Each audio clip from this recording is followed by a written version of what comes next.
Hello everyone. Welcome to General Chemistry class. Our topic for today is all about properties of matter.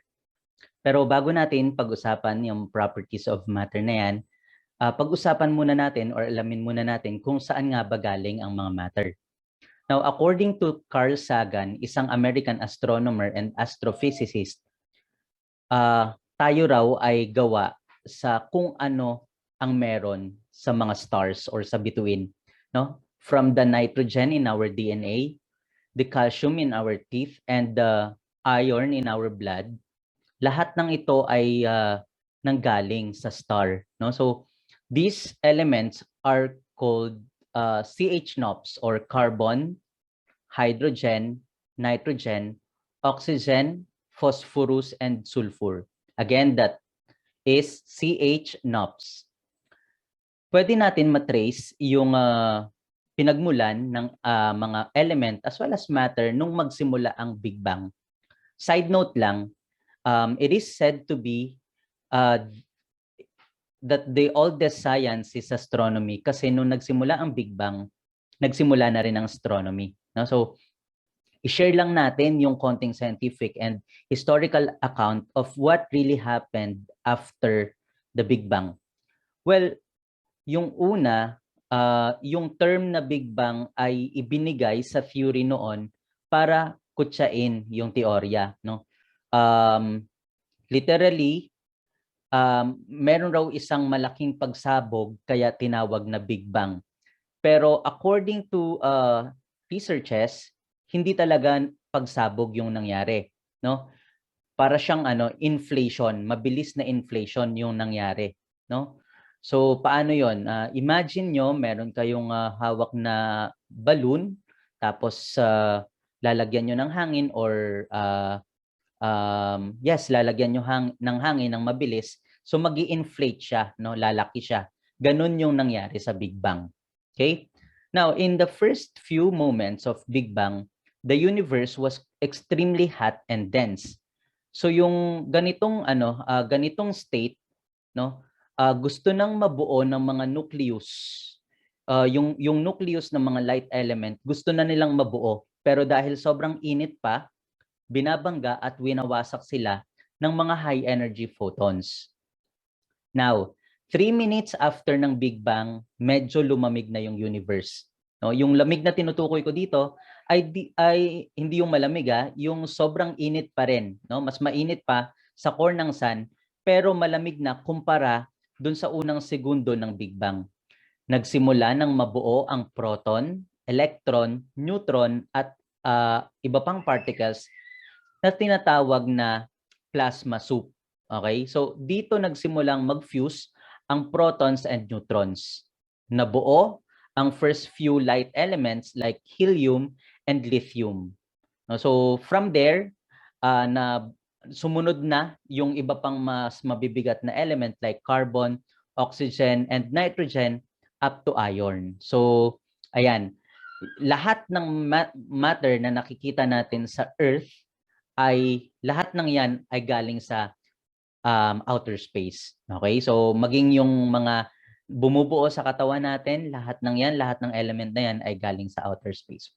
So, pwede kang lumabas ng bahay mo at sumigaw ka, I'm a star, kasi literally gawa ka sa bituin. Okay? Now, in this video, we will explain the following: properties of matter to identify and separate substances, no?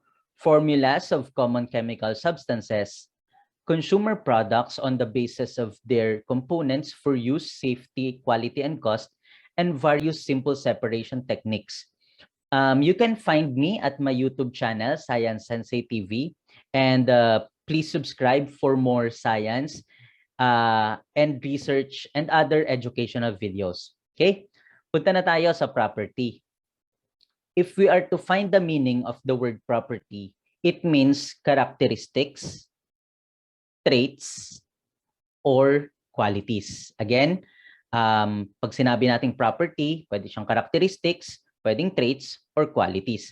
Now, pag sinabi nating matter, it has two properties. the physical and the chemical properties. Physical property is further subdivided into two, the intensive property and extensive property. Later on, we will differentiate these terms. Okay? Punta muna tayo sa physical property. This refers to the characteristics or trait of matter that can be observed or perceived with our senses easily without changing its chemical composition. So para maintindihan natin yung concept ng physical property, tingnan natin yung chalk, yung nandyan sa inyong screen. Based from our observation, we could say na yung chalk ay kulay white, tama? At cylinder yung shape. Okay? So, etong mga karakteristik ng chalk na ito, yung kanyang color na white at yung shape niya na cylinder, para ma-identify natin sila, ginamit natin ang ating sense of sight. Okay? So, therefore, physical properties of matter can easily determine using our, or can be easily determined using our senses without changing or altering the composition of matter. Okay? So, kung yung color at shape ng chalk ay dinetermine natin gamit ang ating sight, ano-ano naman ang properties of matter ang kayang i-determine ng, for example, sense of touch? For sense of touch, we could determine the texture and the temperature, of course. So those are also physical properties. And if we use our sense of smell, no, the property of matter that could be determined is the scent of the material, or that is another physical property. Okay. So one specific classification of physical property is intensive physical property. This is the characteristic or trait of matter that does not depend on the amount. No, kanina, in-identify natin yung color and shape ng chalk. These properties of chalk will fall under intensive physical property kasi kahit marami or konti yung chalk, 'di ba? Yung color at yung shape niya ay pareho pa din. Okay? In addition, no, yung temperature, yung malleability, yung diffusion and ductility, these are all intensive physical property of matter. Let's first discuss these types of intensive physical property. So we have ductility, that is the ability of substance to be stretched into wire. Very good example are the copper wires. Okay. Malleability is another intensive physical property.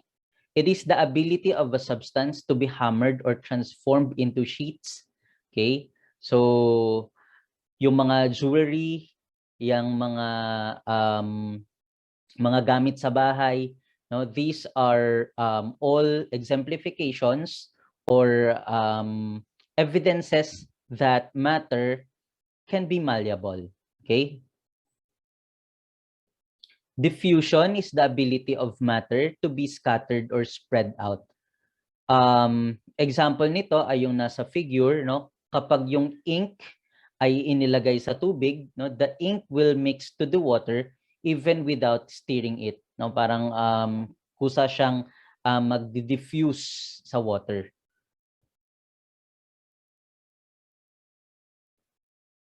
Another type or classification of physical property is extensive property. No, it is characteristic or trait of matter which is dependent on the amount of or quantity. Kanina does not depend, no? Ngayon it is dependent.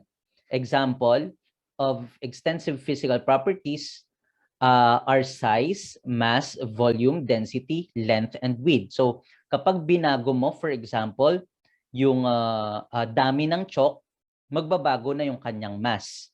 So ibig sabihin, extensive property siya.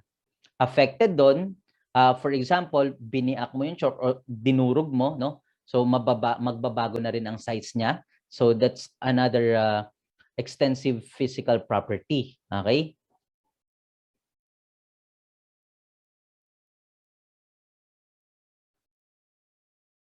Now, using this example, which intensive physical properties of matter are being measured by the tape and or the tape measure and the graduated cylinder? For the tape measure, the length, okay? For the graduated cylinder, it is the volume. Okay, now let's move on to the chemical property. This is the characteristic or trait that can be observed when a matter reacts to another substance. Common example, combustibility or flammability, and oxidation, no, yung rusting. These are examples of chemical properties of matter. Now, in my video lessons, we will have some point for discussion para kapag nag-meet tayo synchronously, mapag-uusapan natin siya. So please take note of this point for discussion. I will not discuss it here. Babasahin ko lang siya. I-discuss natin siya kapag tayo ay nag-meet na synchronously. Okay? Now, which intensive physical property is observed when the droppings of a person seated inside a closed room has able to reach a person who is 1 meter away from him after sneezing? If you were that person, what would you do to avoid this? So yung mga yan, yung mga formula na yan ay mga chemical formula ng mga substances, common substances around us. Okay? Meron diyang octane. No? Kung ma-identify nyo, nasaan kaya yung octane? Meron diyang table sugar or sucrose. Meron diyang water vapor. Meron diyang ozone or the protective layer that anong tawag dito? Filters the UV rays coming from the sun. Meron diyang hemoglobin. No? Siguro mapapansin nyo or parang siya yung naiiba talaga, no? The hemoglobin, the chemical formula for hemoglobin. Now, lahat ng matter na meron tayo, like the food, the medicine, and other product labels, no? Lahat ng yan ay may chemical formula. Okay? Or kapag ang isang substance ay binubuo ng mga elements or compounds, okay, automatically may equivalent na chemical formula yan, no? Even the mixture na may mga for example, soft drink, no? Pag tiningnan natin, for example, yung Sprite, parang isang phase lang siya. Isang phase lang naman talaga siya, no? Anyway, may mga gases doon at liquid, no? Pero maraming mga substances na meron doon, no? And kapag inisa-isa mo yon, may mga equivalent na chemical formula yon. Okay? So, yan ang pag-aaralan natin ngayon. And this is the structural formula of water or yung tinatawag na universal solvent. Bakit daw universal solvent yan? Water, accordingly, can dissolve anything, no? But not everything. Kaya siya tinawag na universal solvent. Marami siyang kayang tunawin, pero hindi lahat ay kaya niyang tunawin, syempre. Okay. When we talk about chemical formula of common chemical substances, meron tayong nakikita. Doon sa example, meron tayong nakikita na dalawang magkaibang element. Okay? So, that is example. Meron tayong letters na nakikita at meron tayong number na nakikita. Yung number ay tinatawag na subscript, no? It is a small number written at the lower right corner of a chemical symbol. And yung mga letters, those are abbreviations that represents the name of an element. So yun yung chemical symbol. In this case, we have H2O or hydrogen. We have hydrogen and water. We have 2 atoms of hydrogen and 1 atom of oxygen. Okay? Ayan. If we are to study the meaning of chemical formula, 2 words are involved, namely chemical, yun nga, and formula. Chemical refers to compound or substance, while formula refers to the symbolic expression. Therefore, a chemical formula is a symbolic expression of a compound or substance. It is also described as shorthand of expressing the types and the number of atoms in a substance. Now, so yung subscript, yun ang mag-identify kung ilan ba ang number ng atom doon sa formula na nakikita nyo. And yung letters, yun yung representative ng element or yung symbols for the element. Example, ayan. CO2. Lagi natin nakikita yan. Carbon dioxide. What information can we get from this formula? From there, malalaman natin, di ba may dalawang capital letter? So, kapag well-versed kayo sa periodic table, and I am saying na dapat ay pinag-aaralan nyo na talaga siya since nasa STEM kayo, no?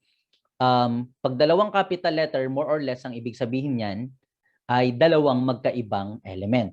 No? So, we have C, capital letter C, and capital letter O. So, that means an atom of carbon and an atom of oxygen. Pero, sa tabi ng oxygen, ng O, merong 2. Ibig sabihin ng 2 ay yung number of atoms nung katabi niyang element. No? So, that is 1 atom of carbon and 2 atoms of oxygen. Now, combined chemically, they form carbon dioxide. Okay? Yan. Ito yung nakita natin kanina. Okay? So, C8H18 ay yung gasoline.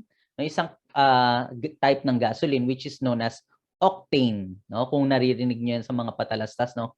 Yung octane, kaya siya C8 kasi, kaya siya octane, isa siyang alkane. Pag-aaralan natin yan sa higher chemistry lessons natin. No? Octane, that's alkane. So, oct representing 8 atoms of carbon. So, C8H18, that's gasoline or octane.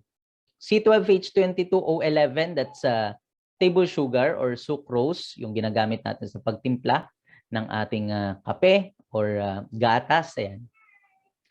Water, H2O, pero may G, no? Yung open and close parenthesis na G. That is meaning, that means gas, no? Yung G na yan. Kung L ang nakalagay dyan, so that's liquid. No? Pag S, solid. So kapag H2O, tapos S yung nakalagay, that's ice, no? Yellow. Okay? Pag H2O, na normal lang, no? Or minsan, lagyan ng L to distinguish it from other phases, that's liquid. H2O, open, close, L. Pag, pag may G, that's water vapor, meaning gas, in gaseous form, yung H2O. O3 ay ozone, no? Yung binanggit natin kanina. HCl is also known as muriatic acid. Concentrated amounts of hydrochloric acid can be found in our stomach. Okay, NH3 or ammonia, that is one component of fertilizer na ginagamit natin sa mga halaman. And ito na yung pinaka mahaba, C2952H4664N812O832S8Fe4. That's chemical formula for hemoglobin, no? Very very complex. Ibig sabihin sa isang hemoglobin merong 2,952 carbon and so on and so forth. Okay? Yan. Again, para ma-identify natin yung mga elements na nagko-compose sa isang chemical formula, dapat well-versed tayo sa iba't ibang elements na makikita natin sa periodic table. Okay? So simula ngayon, no, ito yung magiging ano natin, kasangga. Yan. Walang problema kung mag-open kayo ng table of elements during quiz, wala pong problema. Okay? Ginawa nga yan para gamitin talaga. Okay. This is the graphical representation of a carbon dioxide molecule, no, or CO2. Okay, again, merong carbon atom at dalawang oxygen atoms.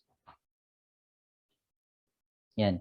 In this chemical formula, HCl, there are two elements involved, no?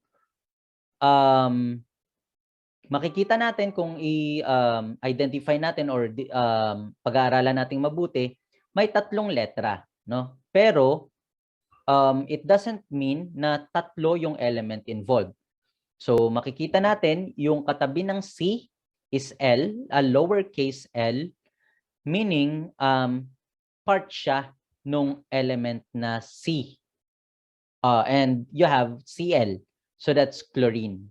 And you have hydrogen, so that's HCl, or kapag napag-aralan natin yung naming of chemical compounds or chemical formula, you will call it as hydrochloric acid.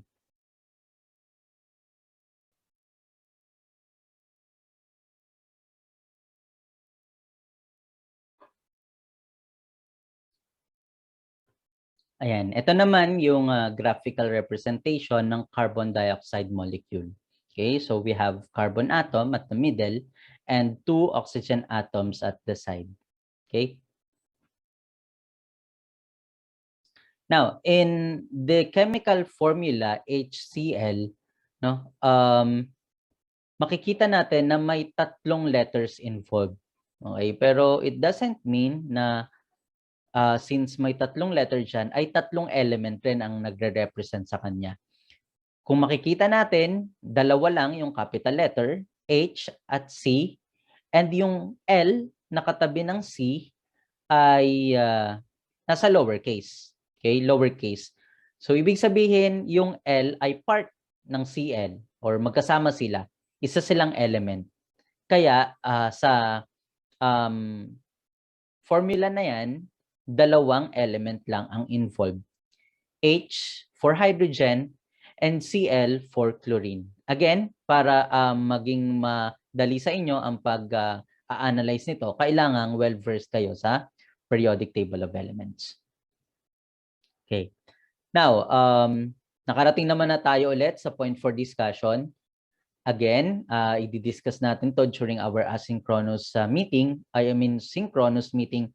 So how is chemical symbol different from a chemical formula? So please take note of that question and I will call somebody para sagutin yan. Okay? Let's move on to the next, the consumer products.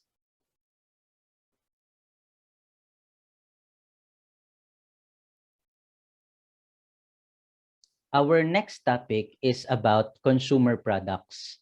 So, dahil sa pag-angat ng teknolohiya, no, and pag-develop ng human knowledge, nagkaroon ng iba't ibang product para sagutin yung mga or i-address yung mga problema na meron ang tao. Okay? So, ayan. Alam nyo naman ang problem na ina-address ng mga substances na nakikita nyo sa screen. Tama? Okay. Sige. Consumer product is the final good that is bought by individuals or household for personal use. In other words, consumer products are goods that are bought for consumption by the average consumer.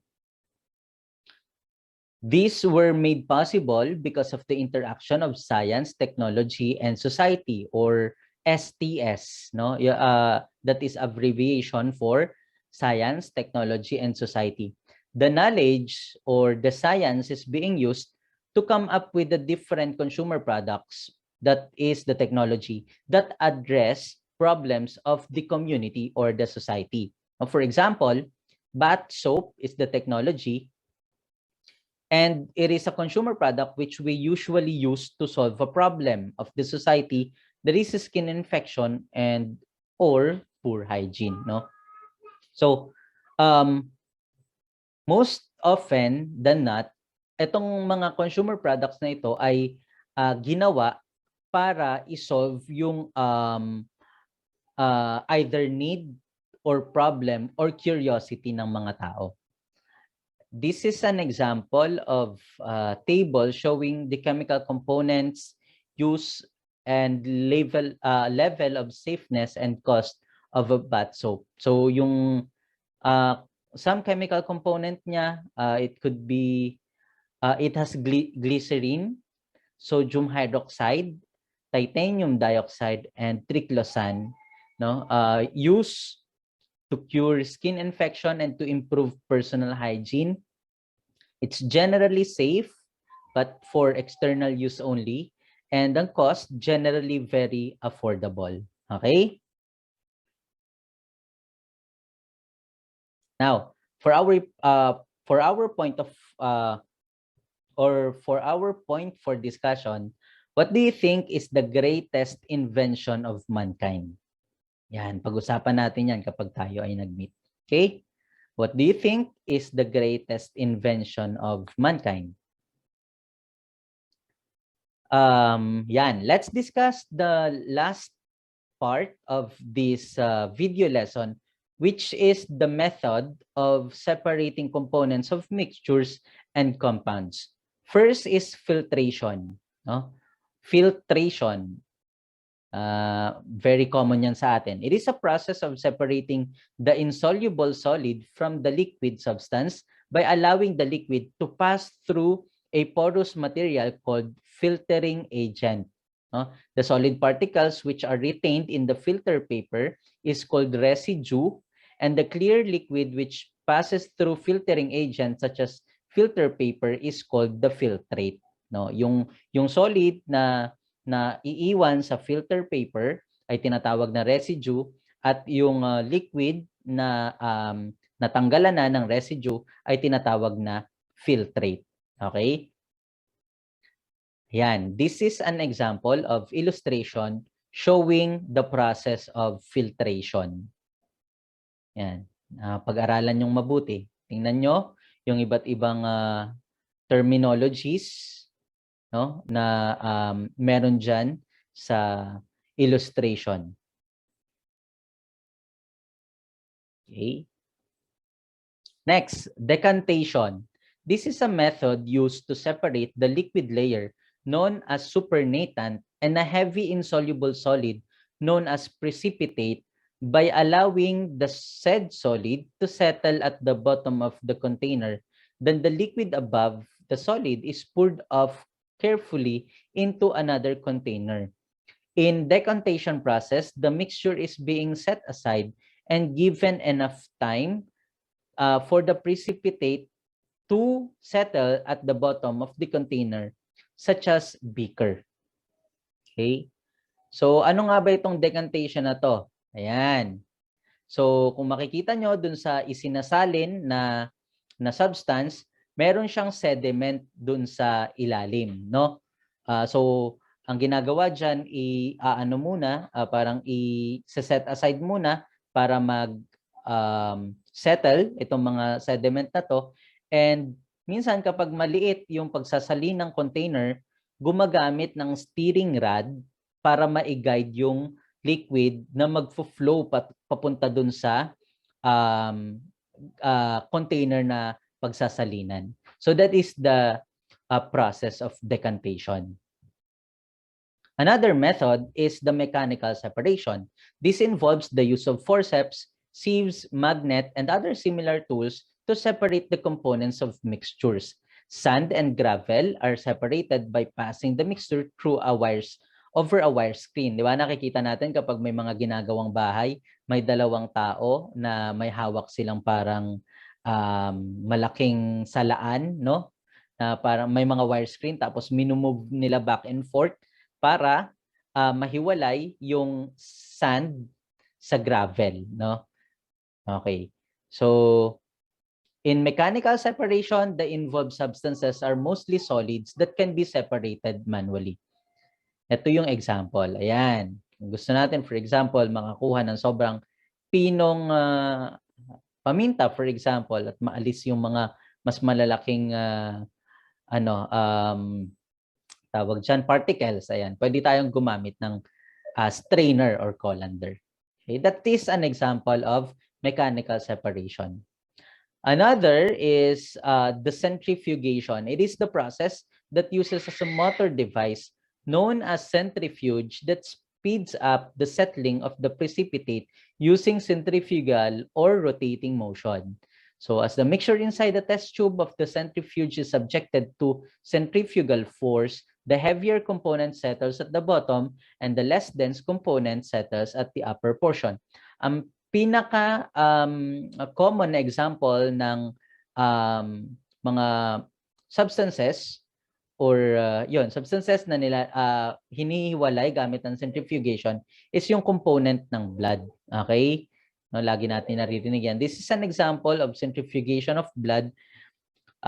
Pagkatapos siyang mapaikot, no, mailagay sa makina at maipadaan sa sa rotating motion niya, no, nahihiwalay yung mga components ng blood. Yung mas mabibigat na pupunta sa ilalim, no, yung magagaan na pupunta sa ibabaw. Okay, yung kung makikita nyo dyan sa example, yung plasma or the water portion or water portion of the blood, no, the plasma, yun siya yung nasa pinakataas. And yung mga red blood cells, sila yun nasa pinakababa. Yan. And we have distillation. This is a process that involves the evaporation and condensation of a liquid solvent from a mixture or solution. This method uses the difference in boiling point of the components of a mixture. The more volatile liquid in the mixture boils first, evaporates, then condenses. The distillate is the liquid formed from the condensation of the vapor. So this is the illustration representing distillation. Ang pinaka-idea niya is yung mixture, no, or yung substance ay papakuluan para ma-turn into gas and then papalamigin para yung gas na na convert ay mabalik sa liquid, no? So parang siya, from liquid to gas then to liquid. So ganun yung idea niya. And yung liquid na makukuha doon, yun ang tinatawag na distillate. Kaya nga yung mga distilled water, no, iyan yung mga water na medyo mahal kapag binili natin sa labas kumpara sa mga purified water kasi dumaan sila sa proseso ng distillation. No, with that kasi para siguro ka na wala nang mga particulate kasi nga yung water na pinakuluan naging vapor na, no, naiwan na yung mga component or yung mga particulate, mga sediments, and then from vapor papalamigan siya sa condenser para yung vapor or gas ma-turn into liquid at yung liquid na yun na yung distillate at mas malinis na siya. Okay. So these are my sources or references. And thank you, everyone. You can find me at my YouTube channel, sciencesenseiTV, and at my Facebook account at Super Science Sensei. See you next time.